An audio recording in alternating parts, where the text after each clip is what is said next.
ഇപ്പോൾ ഒരു ഫംഗ്ഷൻ തന്നിട്ട് find F of X plus 1 എന്ന് തന്നാൽ എങ്ങനെ കണ്ടുപിടിക്കാം എന്ന് നോക്കാം. അപ്പോൾ എവിടെയൊക്കെ എക്സ് ഉണ്ടോ അവിടെയൊക്കെ നമ്മൾ x1 എന്ന് സബ്സ്റ്റിറ്റ്യൂട്ട് ചെയ്യണം. ഓക്കെ, ഈക്വൽ ടു 2 ഇൻറ്റു എക്സിന് പകരം X plus 1 minus X plus 1 whole square.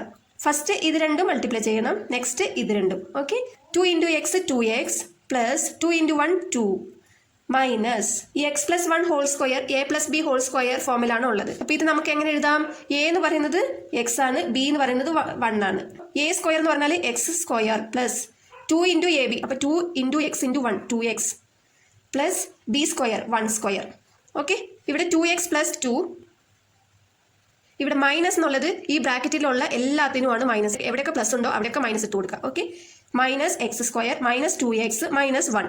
ഇവിടെ പ്ലസ് 2x ഉണ്ട്, ഇവിടെ മൈനസ് 2x ഉണ്ട്, ക്യാൻസൽ ചെയ്യാം. ഇവിടെ 2 ഉണ്ട്, ഇവിടെ മൈനസ് 1 ഉണ്ട്. 2 മൈനസ് 1 എത്രയാ? 1.